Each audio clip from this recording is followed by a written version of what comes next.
Hello everyone. In this session, we will be discussing about oxygen therapy and decision making. So, oxygen is a drug and it doesn't have any substitute. So, when appropriately used, it is extremely beneficial, but when misused or abused, it's potentially harmful. So, in this session, we will be discussing about how oxygen should be given, when it should be given, how much it should be given. So, if we see the clinical objectives of oxygen therapy, it is to correct hypoxemia or to minimize symptoms of hypoxemia or to minimize cardiovascular effects of hypoxemia. So, when we label condition as hypoxemia, so on pulse oximetry, if saturation is less than 90% on room air or in ABG, PaO2 is less than 60 mm of mercury on room air, then it is called hypoxemia. Hypoxemia can also be diagnosed as based on the clinical symptoms, like patient might be having tachypnea, breathlessness, tachycardia, restlessness, confusion and disorientation. And as discussed earlier, if we do pulse oximetry and SpO2 is less than 94% or in ABG PO2 is less than 60 mm of Hg, then what should be our targets? Our targets for oxygen therapy should be SpO2 more than 94% on pulse oximetry or in ABG, PaO2 should be more than 60 mm of Hg for all practical purposes. There are some conditions where we have to target slightly higher SpO2, like in pregnancy, we should target around 94 to 96%, whereas there are some conditions where even slightly lower range, like 88 to 92 is acceptable, as in COPD.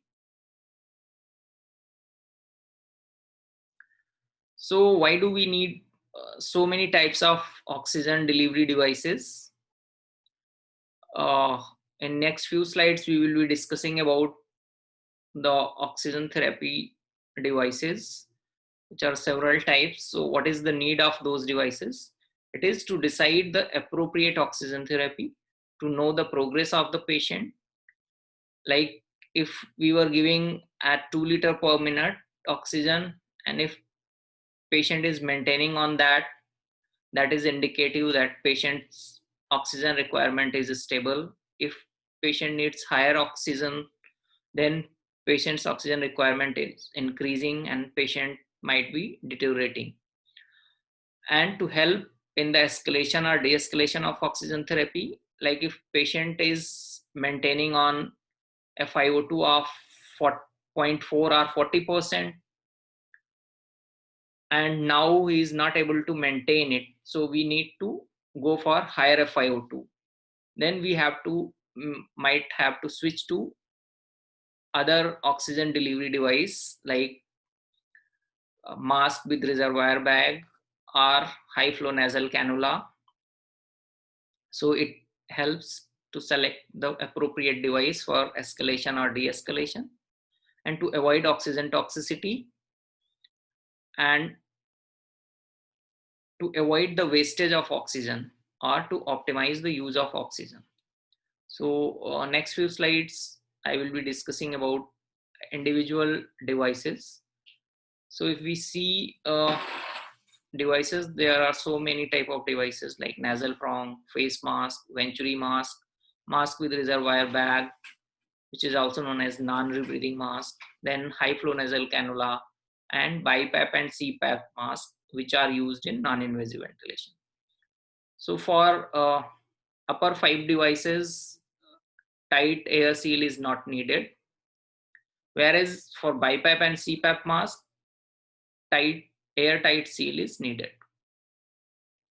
Nasal prong, this is a very good device which is well accepted by the patient, and by this device flows which can be given are 2 to 4 liter, maximum 5 liters can be given, and FiO2 which is achievable is 24 to 35%. And good part with this device is that it does not hinder with the eating, drinking and speaking, and patient doesn't get claustrophobic. But the drawback of the device is that we can't give higher FiO2. Then comes a simple face mask. Here we can give flows from 5 to 8 liter per minute, and FiO2 which can be achieved is 40 to 60% depending on flows. In this, we have to remember that flows should never be less than 5 liter per minute in an adult.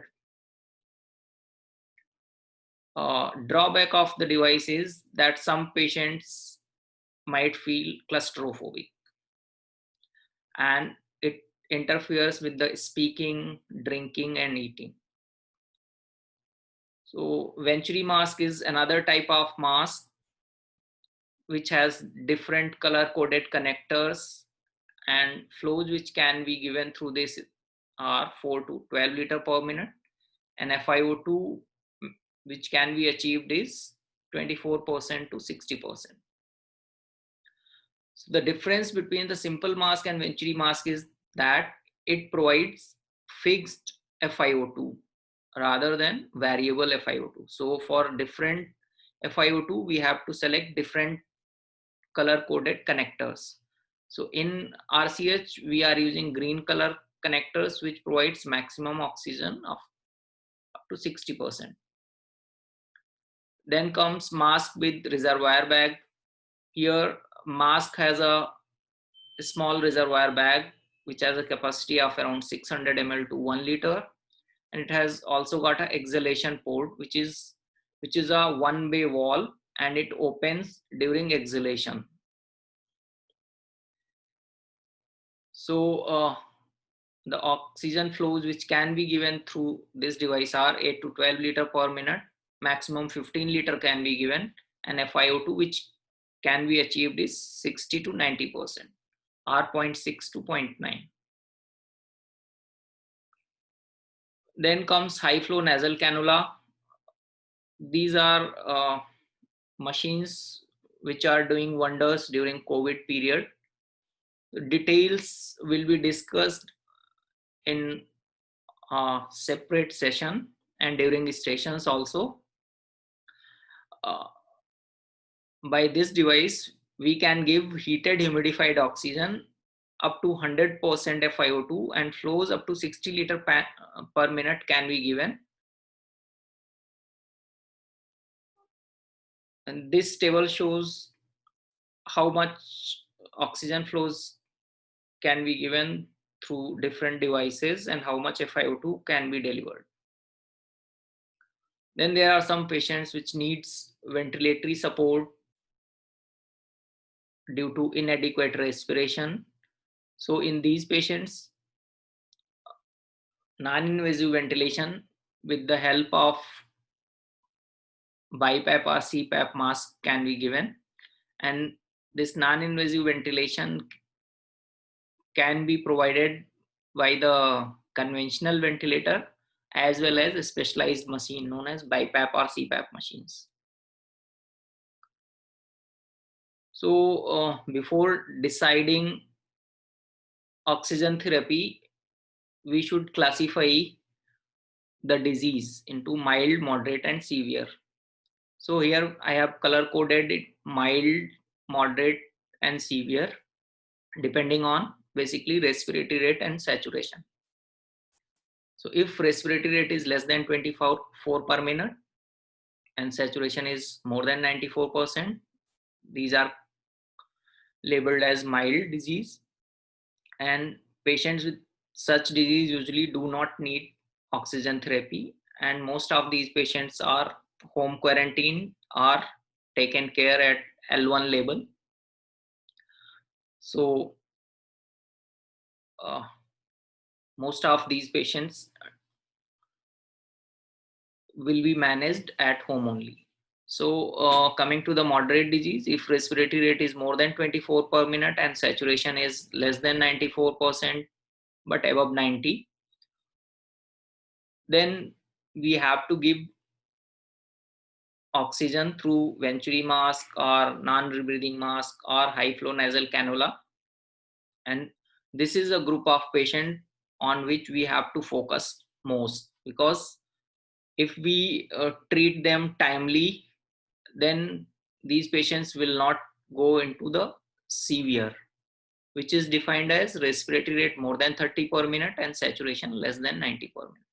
In these patients, high flow nasal cannula, non-invasive ventilation by BiPAP or CPAP, self-proning and rotation are helpful. But if patients are not responding to these therapies, then we might need to intubate and ventilate them.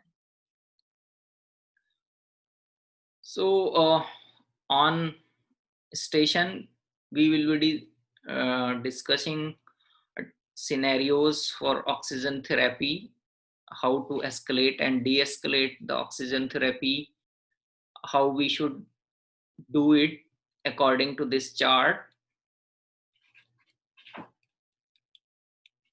And if patient is not responding, finally we might have to go to or shift the patient to ICU. So stay safe and healthy. Thank you.